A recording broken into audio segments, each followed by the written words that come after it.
자, 이번 한 주간 부르심과 사명 집회 때에 주일 매 밤마다 각 세대별 특송을 했습니다. 우리 30대 월요일, 또 40대 화요일, 그렇게 각 요일별로 특송을 했고요.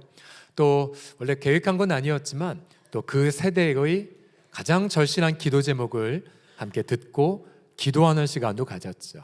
예를 들어 여러분 30대 성도들의 가장 절실한 기도 제목, 출산도 있고 육아도 있고요, 또 집 문제도 있고요. 또 40대의 경우 아무래도 돈, 재정의 유혹을 주요한 그런 마음으로 나누었고요. 청년들의 경우는 참 이 문구 듣고 참 마음이 아팠는데요. 청년들 보기에는 불확실의 미래, 불확실성의 미래, 이걸 가장 중요한 아픔으로 꼽았습니다.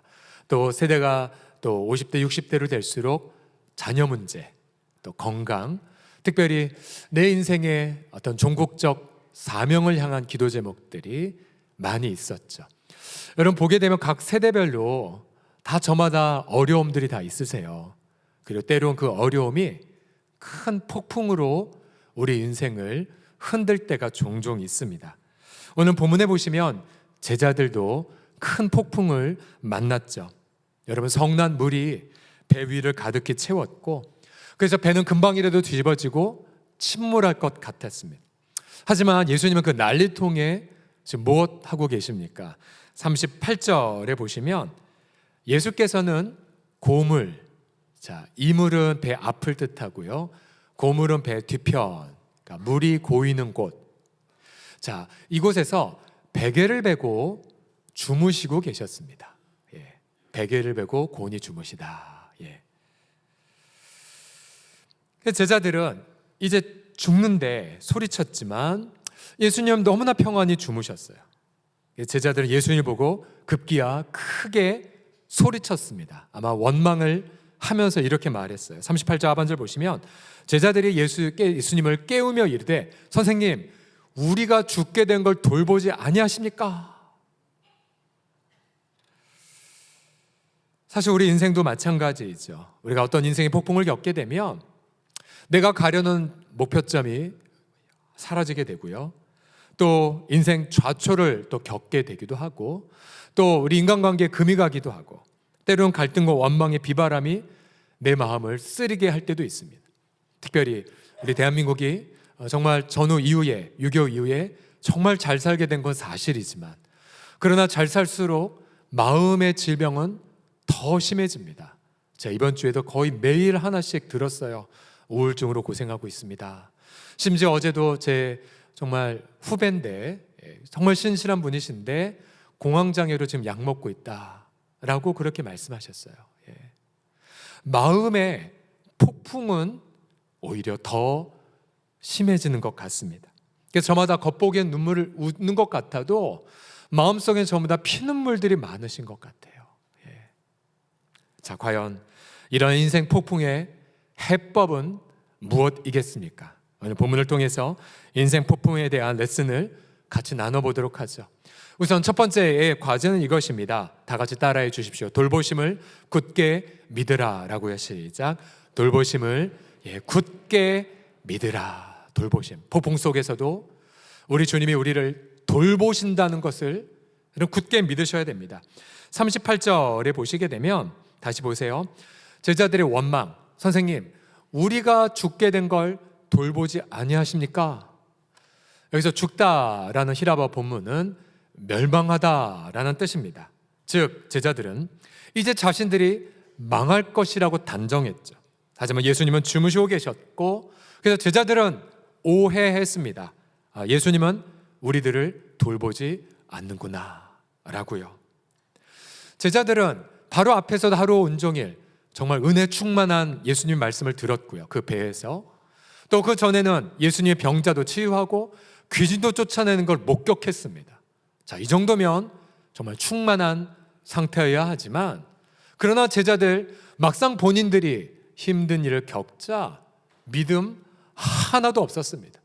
오히려 예수님 나가 돌보지 않는다라고 그렇게 단정했던 거죠. 여러분 어찌 제자들 뿐이겠습니까? 구약 성경을 보더라도 의외로 많은 우리 선배들이 이렇게 하나님을 원망한 것 아십니까? 가령 시편 44편에 보시면 한 무명의 시인이 똑같이 이렇게 원망했어요. 주여 깨소서 어찌하여 주무시나이까. 똑같죠, 제자들의 말과. 일어나시고 우리를 영원히 버리지 마세요. 어찌하여 주의 얼굴을 가리시고 우리 고난과 압제를 잊으시나이까. 사실 이게 어찌 제자들 또 이 시인의 고백뿐이겠습니까? 저희도요, 여러분 갑자기 어려운 일을 겪으면 어떻게 돼요? 우리 똑같이 반응해요. 힘이 들고요. 더 나아가 내 생각보다 좀 더 힘든 일이 생겼다. 여러분 그러면 우리도 똑같이 생각해요. 주님 왜 주무세요? 주님 왜 저 돌아보지 않으세요? 하나님 저 버렸어요?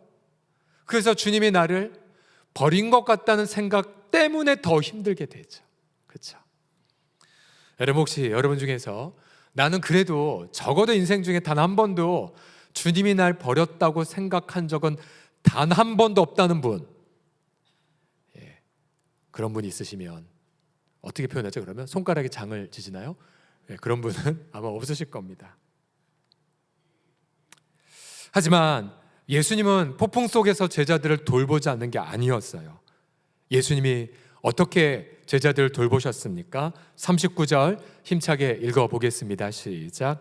예수께서 깨어 바람을 꾸짖으시며 바다더러 이르시되 잠잠하라 고요하라 하시니 바람이 그치고 아주 잔잔하여 지더라. 할렐루야. 예수님은 폭풍의 원인을 제거하여 주셨습니다. 제자들이 경험한 갈릴리 호수, 바다. 왜 바다라고 하냐면 바다처럼 넓어서 바다라고 했는데요.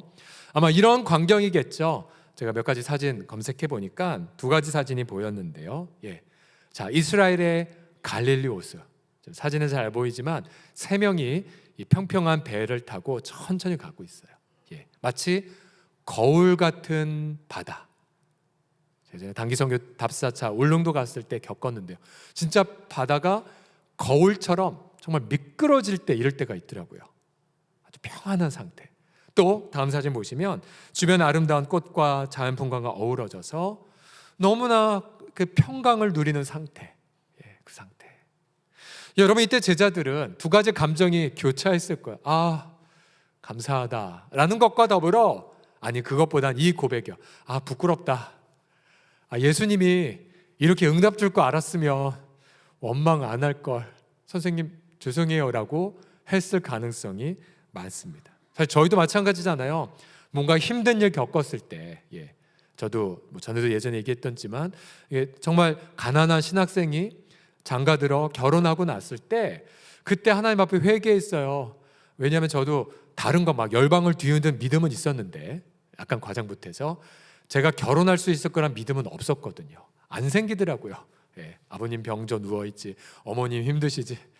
근데 이제 어찌어찌해서 결혼하는 그날 회개했어요. 아, 이렇게 응답될 줄 알았으면 감사라도 실컷 할 걸.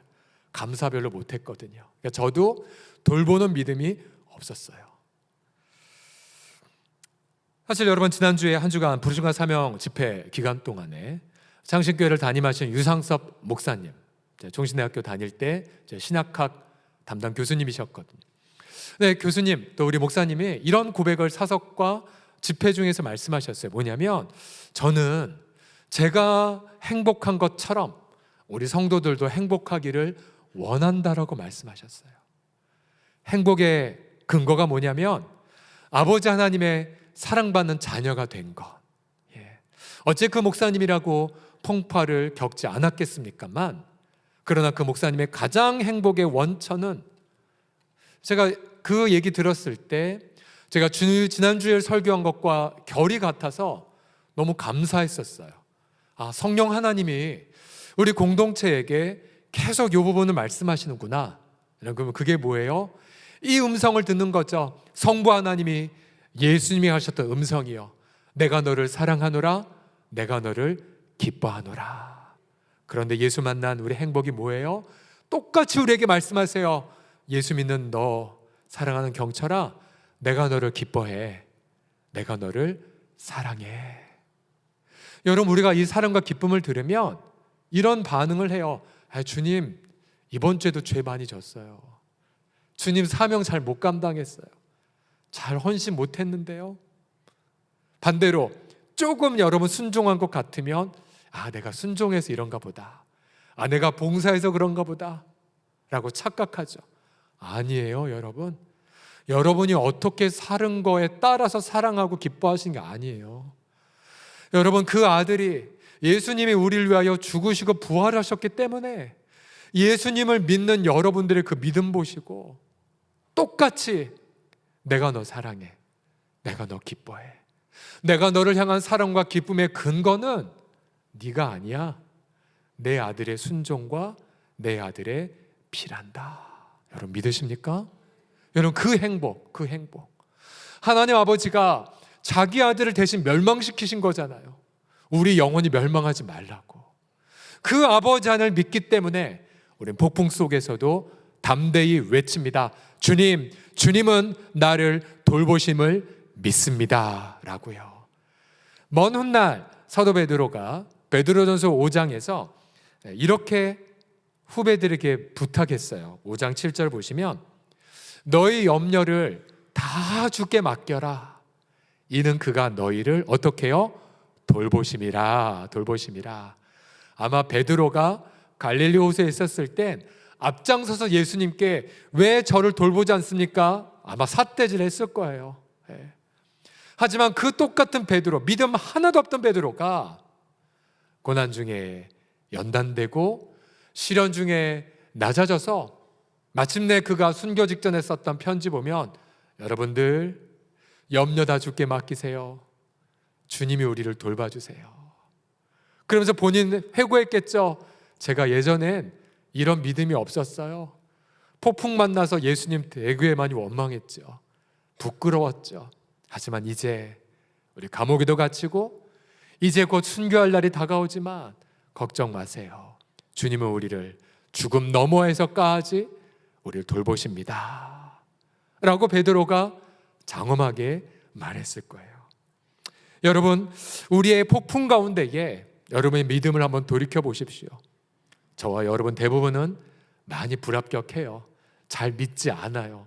그럼에도 불구하고 여전히 우리 인생이라는 배에, 여전히 우리 회사의 배, 우리 민족이라는 배 위에 우리 예수님은 굳건하게 함께하여 주십니다. 여러분, 그 예수님 안에서 나를 돌보시는 하나님을 굳게 믿고 그 믿음을 더 분명하게 가지시는 우리 모두가 되기를 간절히 축복합니다. 두 번째로 인생 폭풍의 해법은 무엇이냐면, 누가 내 폭풍 속의 주인인지를 선포하셔야 돼요. 우선 따라해 보십시오. 주권자를 선포하라. 시작. 주권자를 선포하라. 그래서 41절 보시면 제자들이 이 잔잔해진 갈릴리 바닷속에서 두려움을 느꼈어요. 두려움. 무슨 두려움이냐면 파도 때문이 아니라 예수님이라는 분에 대한 두려움이었어요. 그들이 심히 두려움을 서로 말하되 도대체 이 양반 누구실까? 이거예요. 그가 누구이기에 바람과 바다도 순종하지? 사실 여러분, 마가복음에 보게 되면, 제 말이 아니라 신약과 박사님이셨던 유상섭 박사님의 말인데요, 마가복음에 있는 제자들의 모습은 막 가는 모습이라고 합니다. 막 가는 모습, 마가복음. 이럴 때 좀 웃으셔야 되는데, 막 가게 표현했다고 해요. 왜요? 저렇게 믿음이 하나도 없어요. 제자들은 여전히 예수님이 누군지 몰라요. 알 듯 말 듯. 이제 마가복음에 있는 제자들의 모습이에요. 여러분, 예수님이 과연 누구이길래 바람과 바다가 순종한단 말입니까? 구약 성경에 보게 되면 비슷한 문구가 여기 또 나와요. 시편 89편 9절에 보시면요, 주께서 바다의 파도를 뭐 하세요? 다스리시며 그 파도가 일어날 때 어떻게 하세요? 잔잔하게 하세요. 그러면 파도를 다스리시고 파도를 잔잔하게 하시는 분은 누구세요? 구약에 따르면 주님이세요. 주님.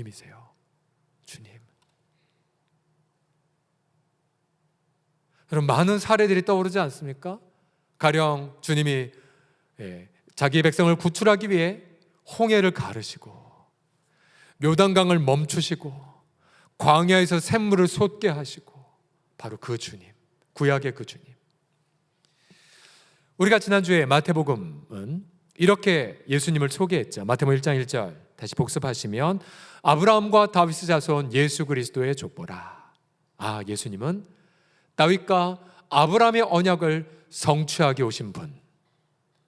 그러나 마가복음은 당당히 이렇게 외칩니다. 마가복음 1장 1절 같이 읽어보겠습니다. 시작.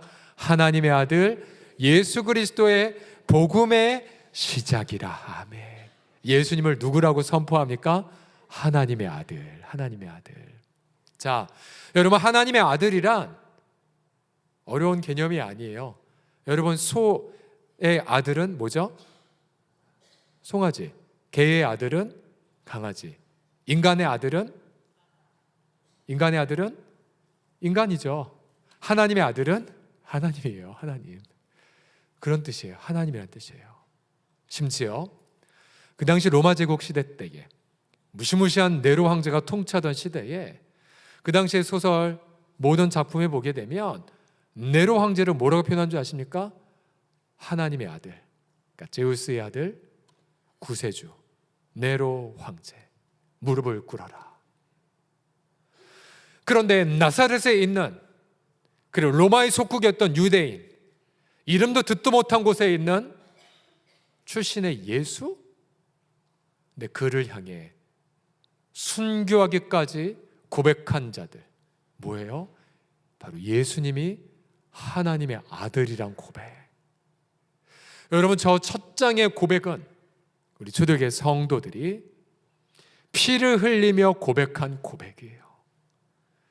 십자가에 거꾸로 못 박히고 맹수에게 뜯기면서도, 네로 황제, 당신은 죽음을 통치하지 못하지 않소. 당신은 죄 문제를 해결하지 못하고, 당신은 바람과 파도를 잔잔하지 못하고, 그러나 나의 예수님은 바람을 잔잔하게 하시고 나의 죄를 위해 죽으셨고 죽음을 죽이시며 부활하셨습니다. 오직 예수님만이 하나님의 아들이십니다. 이 고백이에요. 이 고백. 마가복음 전체를 보게 되면 심지어 귀신들도 귀신같이 알았어요. 그래서 마가복음 5장에 보게 되면 이른바 군대 귀신들이 쫓겨나가면서 벌벌 떨며 이렇게 고백하지 않습니까? 마가복음 5장 7절에 보시면, 지극히 높으신 하나님의 아들 예수여. 또 마지막 마가복음 15장에 가보게 되면 로마 제국의 백부장이, 마치 전 로마를 대표하면서 이렇게 말해요. 예수님을 향하여 섰던 백부장이 그렇게 숨지심을 보고 이르되, 이분은 진실로 하나님의 아들이었도다라고요. 하나님의 아들.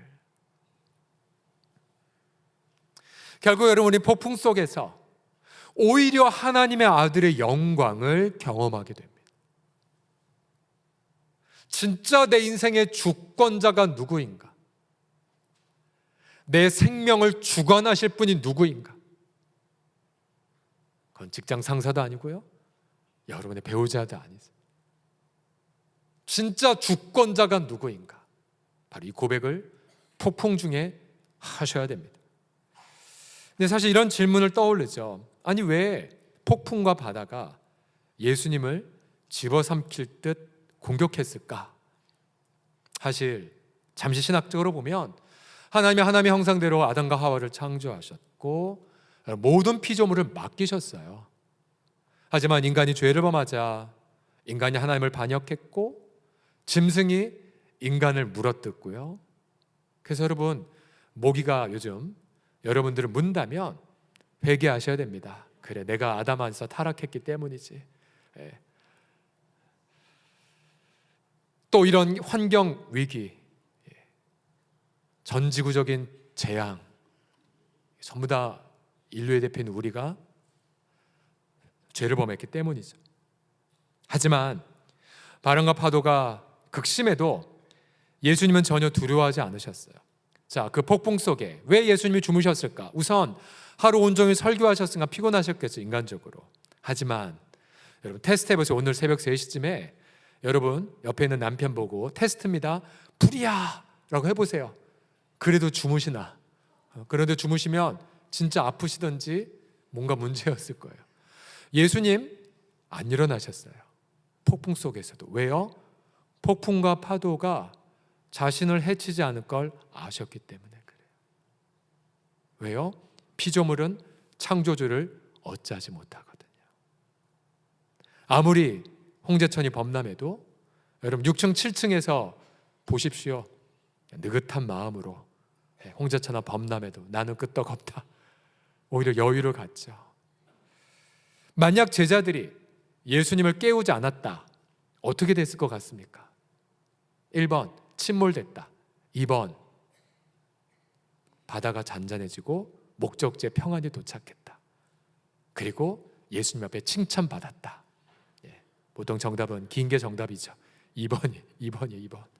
깨우지 않아도 제자들은 죽지 않습니다. 왜요? 예수님이 만물의 주권자이기 때문입니다. 믿으십니까? 사실 예수님이 힌트를 주신 것이 마가복음 4장 17절에 가보시면 그날 하루 온종일 이 같은 배 안에서 씨 뿌리는 비유, 겨자씨 비유를 설교하셨어요. 근데 씨 뿌리는 비유 한복판 안에 이런 구절이 있죠. 말씀으로 인하여 환난이나 박해가 일어날 때에 배반하는 자들이 있다고 말씀하셨어요. 뿌리가 없어서.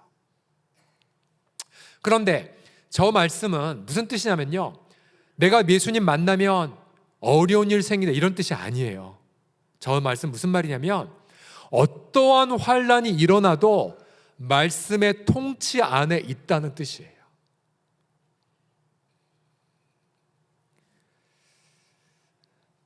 로마서 8장 28절은 분명히 선포합니다. 다 같이 읽어봅시다. 시작. 우리가 알거니와 하나님을 사랑하는 자 곧 그의 뜻대로 부르심을 입은 자들에게는 모든 것이 합력하여 선을 이루느니라. 아멘, 아멘. 그래서 폭풍 속에서 여러분 두 가지를 조심하셔야 돼요. 한 가지는 원망의 덫입니다. 따라해 주세요. 원망의 덫. 시작. 자, 원망의 덫이란 이런 거죠. 아, 내가 그 사람 때문에 내 인생 망쳤어 라고 생각하는 거예요. 혹은 내가 가령 예를 들어 뭐 회사를 잘못 선택해서, 혹은 뭐 어떤 지도자 때문에, 물론 그 사람 때문에 혹은 아무개 때문에 내 인생이 크게 힘든 거는 맞을 수 있어요. 맞을 수 있어요. 저도 학창 시절에 아버님 사업 배반당해서 사기당해서 하루아침에 중산층에서 아주 그냥 아주 반지하방, 지하방으로 쫓겨난 것을 겪었죠. 그 사람 때문이었죠. 하지만 아무리 그 사람이 여러분에게 해를 끼쳤어도 결코 인간은 내 인생의 주권자가 될 수 없습니다. 요셉이 이렇게 고백했죠. 형님들이 저를 팔았지만 하나님은 그것을 선으로 바꿔주셔서 오늘날처럼 우리가 기근에서 다 살지 않았습니까? 형님들 두려워하지 마세요. 이게 뭐예요? 요셉은 형들이 자신에게 엄청난 피해를 끼친 건 맞지만 그러나 자신의 인생의 주권자는 오직 하나님 한 분뿐이라는 고백이에요. 그래서 계속해서 누군가를 자꾸만 원망해서 주권자 하나님을 잃어버렸다면 돌아오십시오. 그 어떠한 누구도 내 인생의 주권자가 될 분은 아무도 없습니다. 또 한 가지 여러분 조심하실 게 무엇이냐면 자책의 늪이에요. 자책의 늪. 자책이란 내가 잘못해서 뭔가 어려운 일을 야기시킨 걸 뜻하죠. 그렇죠? 솔직히 말하면 여러분 잘 보세요. 여러분이 상처받은 게 많으세요? 여러분이 상처를 끼친 게 더 많으세요? 잘 모르겠어요. 그거는 모르겠어요. 근데 저는 후자가 더 많은 것 같긴 해요. 실수하고 실패하고 누구 손해도 끼치고 등등. 또 특별히 우리 부모 입장에서 우리 자녀들에게 잘 본을 못 보인 것들 너무 마음이 아프잖아요. 하지만 비록 내가 너무 죄인이고 너무 내가 잘못된 선택 때문에 우리 가족이 고통하고 누군가 아파한다 할지라도 여러분 잘 보세요. 그러면 내가 내 목숨으로 대신할까? 라는 생각은 절대 하지 마세요. 왜요? 우리의 목숨값을 드린다 할지라도 여러분 내가 그에게 주권자가 절대 아니거든요. 오히려 나는 하나님 앞에 엎드려 하나님, 전 버러지 같은 자입니다. 저는 아무것도 아닌 자입니다. 죄인의 괴수입니다. 하지만 죄인을 부르러 오신 예수님의 은혜가 나 같은 죄인을 멋들어지게 이기셔서 언약대로 나 같은 자도 가족과 민족에 복이 되는 것을 보여주시옵소서라고 고백하셔야 돼요. 그래서 하나님의 주권을 고백하기 위해 우리는 자주 골방에 들어가셔야 되고요, 무릎을 꿇고 전심으로 하나님만을 바라보셔야 돼요. 하나님, 주신 자도 하나님, 거두신 자도 하나님, 지금 내 심장의 박동을 허락하신 하나님, 내 호흡을 주관하신 하나님, 살든지 죽든지 예수님만 주권자로 높임을 받게 하여 주시옵소서. 만약 여러분의 폭풍의 고난 속에서 정말로 예수님만은 하나님의 아들이라고 고백하신다면 갑자기 그 고백 속에 어둠에 사라지고 아름다운 서광이 비치게 될 것입니다. 오직 주님의 주권만을 신뢰하고 선포하는 우리 모두가 되기를 간절히 축원합니다. 마지막으로 인생 폭풍을 향한 해법이 무엇이냐면 더 큰 일하심을 기대하셔야 됩니다. 따라해 주십시오. 더 큰 일하심을 기대하라. 시작. 더 큰 일하심을 기대하라. 오늘 본문 익숙한 구절이지만 여기까지는 못 보셨을 거예요. 좀 더 큰 그림을 봅시다. 앞뒤 문맥을 보시면요, 자, 이날 밤에 저물매라고 했거든요. 그리고 하루 온종일 예수님이 탔던 그 배 그대로 제자들이 이동을 했어요. 왜 밤에 어디로 마시러 가신 거예요? 어디로? 35절 보시면요, 예수님이 이렇게 말씀하셨어요. 그날 저물 때에 제자들에게 이르시되, 누가요? 예수님이, 얘들아 우리 저편으로 건너가자. 저편으로. 예수님이 이동하자고 할 때 반드시 이유가 있었어요. 그리고 예수님이 그 자리에 머물자는 이유는 더 급한 한 영혼이 있기 때문이었거든요. 제자들이 만약 예수님 만날 사람이 있나 보다, 예수님이 꼭 필요한 사람이 있나 본데라고 생각했다면 폭풍이 막 닥쳐도 당황하지 않았을 거예요. 자, 이 비슷한 그림, 젊은 분들은 알겠지만 이제 오마주라고 하죠. 비슷한 반복의 그림이 사도행전에 나와요. 바울이 탄 배가 역시 똑같이 폭풍을 겪었어요. 더 심한 지중해 해의 광풍이 불었어요. 보름 동안 해도 보이지 않았어요. 다 이제 죽었다고 여겼죠. 그러나 그 당시에 바울은 제자들과 달리 담대했어요. 왜냐하면 응답을 받았거든요. 바울아, 두려워 마. 너 네로 황제 만날 거야. 너 복음 전할 거야. 따라서 너 함께 있는 사람들도 죽지 않아. 라는 응답을 받았죠. 그러자 바울이 사도행전 27장 25절에 담대하게 말합니다. 본인 받은 응답, 바울아 두려워하지 말라. 네가 네로 황제 앞에 설 것이다. 그리고 바울이 말하죠. 여러분이요, 안심하세요. 저는 제게 말씀하신 그대로 될 거라 믿습니다. 같이 밥 먹을까요? 그래, 하나님께 감사드립시다.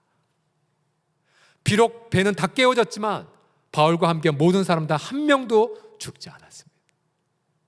그런데 오늘 이 복음서의 제자들은 그런 믿음이 없었어요.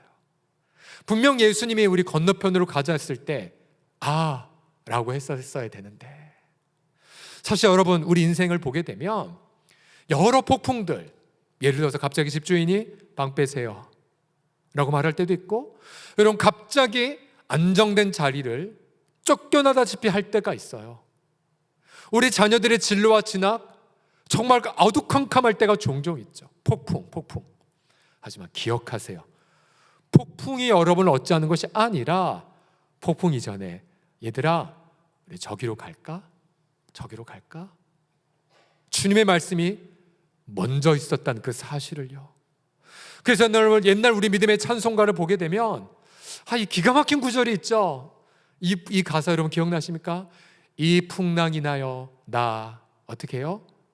빨리 나아갑니다.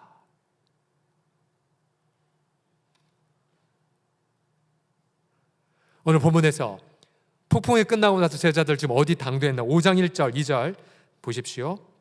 다 같이 읽어봅시다. 시작. 예수께서 바다 건너편 거라사인의 지방에 이르러 배에서 나오심에 곧 더러운 귀신 들린 사람이 무덤 사이에서 나와 예수님을 만나니라.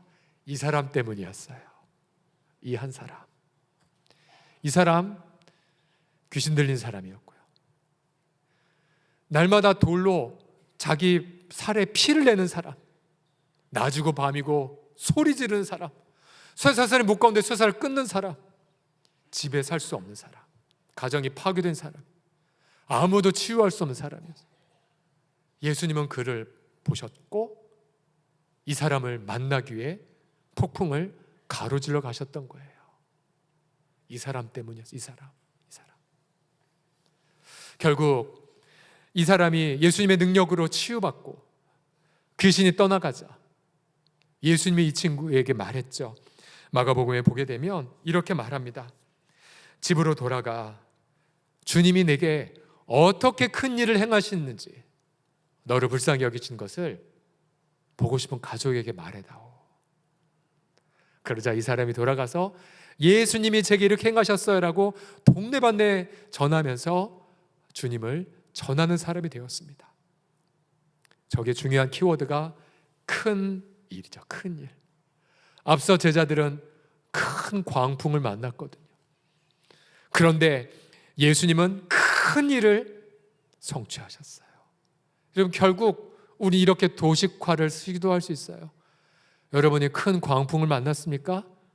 주님의 큰 일하심을 경험하게 될 줄을 믿습니다. 여러분, 뜻밖의 여러분이 어디도 갈지 몰라 여러분 광풍에 휩싸였습니까? 여러분, 오히려 그 풍랑으로 인하여 오히려 더 빨리 인생을 그렇게 여러분이 가셔야 될 사명과 소명의 땅으로 주님이 인도하실 줄을 믿습니다. 여러분, 제가 그 증거자잖아요. 신대원 들어갈 때 저희 아버님 쓰러지셨고 담임 목사 왔을 때 아버님 소천하셨고 정말 그 기나긴 시간 저희 어머님의 헌신 앞이 보이지 않았었지만 지나고 보니까 주님이 나를 지름길로 인도하셨네. 지름길로. 저마다의 폭풍 속에 사실 긴장 놓을 수가 없잖아요. 조금이라도 기도줄 놓으면 바로바로 문제 생기고 원망도 했죠. 하나님, 왜 제가 일대가 되어서 왜 그렇게 맨 땅에 헤딩하듯 그렇게 해야 됩니까? 제 친구들은 다 목사, 장로 자녀들 기도 쌓아놓은 게 많아서 든든하게 형통한데 참 많이 원망도 했죠. 하지만 그 와중 속에 하나님, 제게 믿음의 아버지, 믿음의 멘토들 좀 많이 만나게 해주세요. 일대 신앙이니까요. 근데 인생의 폭풍을 쫙 지나고 보니까요, 어느덧 제 주변에 저의 믿음의 아버지들, 믿음의 멘토들 되게 많으세요. 너무 많으세요. 지난 화요일 날에도 제 믿음의 멘토 만나서 함께 식사하고 대화했는데요, 그분의 몇 마디 한마디가 제 시행착오를 엄청나게 줄이는. 그래서 여러분들이 신앙생활 할 때 여러분 친구들이나 동년배들과 물론 편하죠. 하지만 여러분 신앙의 시행착오를 줄이려면 아버지뻘 훨씬 여러분보다 많이 사신 분들과 친하게 지내시는 게 좋아요. 폭풍 지나고 나서 제 주변에 가득한 멘토들, 아버지들 보면서 얼마나 감사했는지 몰라요. 감사하다. 진짜 빨리 가는구나. 더 빨리 가는. 그러면서 남들보다 조금 더 빨리 소원양구로 갔다는 분들은 여러분 이런 부채의식을 갖죠. 그러면 내가 더 다른 사람 더 많이 도와줘야겠구나, 더 많이 챙겨줘야겠구나 라는 생각도 하게 됩니다. 특별히 여러분, 앞서서 이 폭풍과 파도가 예수님의 피조물이지만 왜 예수님을 집어삼킬 듯 공격했을까? 그리고 예수님 마치 인격체에 대하듯 바람과 파도를 향해 꾸짖으셨거든요. 여기서 꾸짖다라는 이 단어는 귀신을 꾸짖다와 동일한 단어거든요. 바람과 파도가 귀신 들렸나? 생각이 들 만큼. 사실 여러분, 앞서 인류의 대표, 우리 피조물의 대표도 우리가 타락함을 통해 피조물 전체가 하나님 앞에 반역하게 된 거거든요. 자, 심지어 군대 귀신 들린다, 그 귀신 배후에 있는 사탄은 자기 백성을 빼앗기지 않기 위해 때로는 자연 만물을 통해 예수님을 공격을 시도했던 겁니다. 시도. 그러나 여러분, 예수님이 이미 십자가와 부활로 모든 사탄의 세력을 괴멸시키셨기 때문에 사탄은 예수님을 어떻게 할 수가 없습니다. 사탄은 예수 믿는 여러분들도 어떻게 할 수가 없어요. 그러나 사탄의 주요한 무기 하나가 있어요. 이게 뭔지 아세요? 거짓말이란 무기예요. 거짓말. 이거죠. 너 망했어, 넌 끝났어 라는 거짓말. 넌 소망 없어, 넌 점점 더 안 좋아질 거야. 거짓말. 여러분, 왜 사탄이 거짓말 한 줄 아십니까? 자기 것이 다 사라져버렸거든요, 십자가를 통해서. 그래서 사탄이 늘어놓는 모든 말들은 과장이고 진리를 다 깨트립니다. 그래서 여러분, 혹시 폭풍 속에서 행여나 사탄의 목소리가 들려온다면 정면으로 대적기도 하셔야 돼요. 예수님의 이름으로 대적하노라. 거짓말하는 영들은 떠나갈지어다. 나와 내 집은 하나님의 언약 때문에 오히려 줄 것만 있는 가문이 되게 할 줄을 믿노라 라고 진리를 대신 외치시고요. 그래서 여러분, 마침내 저와 여러분 모두가 큰 시련 넘어 큰 기쁨을 다 누리시기를 예수님의 이름으로 간절히 축복합니다.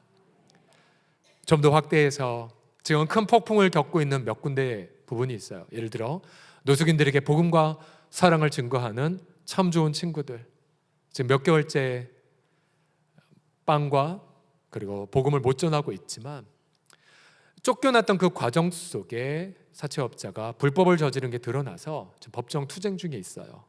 하지만 언론에 보도되었는데 이번 주에 그럼에도 불구하고 저 길거리에서요 나눠주는 거 시작했어요. 다시 복음 전하고 사랑 전하고. 그래서 우리는 기도해야 돼요. 엄청난 폭풍을 겪었거든요 지금.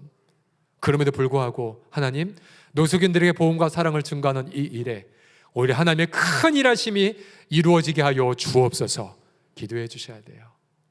또 한 군데, 폭풍은 아니지만 아무것도 없는 정글 한복판 안에서 그 당시에 파송교회도 없고 아들도 먼저 천국 보내었던 우리 정규진 안사라 선교사님, 자주 말씀드렸죠.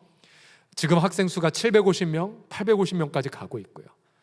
유치부터 중학교까지 아이들로 바글바글 되는. 그래서 지난번 청년들이 고백했잖아요. 아무것도 없는 정글 속에 어떻게 이런 학교를 하나님이 세우셨을까. 그러나 아이들이 너무나 많길래 오전 오후반을 나눠서 하고 너무 수용률이 부족해서 앞으로 고등학교도 세워가기 위해 지금 정글에 새로운 건물도 지금 올라가고 있습니다. 예일재단 이름으로 조금 저축했던 거 시드머니로. 그러나 건축의 절대적 비용은 부족합니다. 여러분, 그 몫은 파송교회인 우리 몫입니다. 우리 몫. 그래서 기도해 주세요. 여러분, 감동되시는 것조차 헌금하십시오. 다음 세대를 위해. 또한 우리 공동체의 가장 중요한 비전은 이것이죠. 바로 고 이동희 권사님의 유지를 받드는 것입니다. 권사님 포방터 안에 있는 땅을 교회에 기증하시면서 이거를 정말 오고 갈 때는 어르신들에게 복음을 증거하면서 천국 가실 때까지 예배로 사랑으로 돌봤는 데 써달라고. 자, 그것이 고스란히 사랑의 부채가 되었고, 이제 우리 당회원들은 인근 근처에 우리 교회에서 가장 가까운 곳에 한 장소를 마련해서 작지만 이 비전을 실현하기로 결정을 했어요. 뭐부터 할 거냐? 권사님이 주신 비전 그대로 할 거예요. 시니어 어르신들과 함께 매일 예배를 드리고 초대교회처럼 간소하지만 맛있는 음식을 점심마다 먹고, 강건한 어르신들은 연약한 어르신들을 서로 돌보도록, 그래서 시니어들의 주중교회를 만들 생각으로 제가 기도하고 있어요. 저희가 이것을 결정할 때 우리 장로님들 굉장히 기뻤어요. 너무나 밝았어요. 시작 시드머니, 여러분들의 헌금을 시드머니가 조금 있지만, 그러나 우리가 시작하게 되면 하나님이 부어주실 걸 알기 때문에 벅찬 감격으로, 그리고 그렇게 우리가 지금 기도하며 준비하고 있습니다. 자, 지금 어떠한 폭풍을 겪고 계십니까? 예수님 폭풍 속에서 주무셨다는 것 묵상해 보세요. 우리가 더 확장하여 예수님은 사흘간 무덤에서 죽어 계셨죠.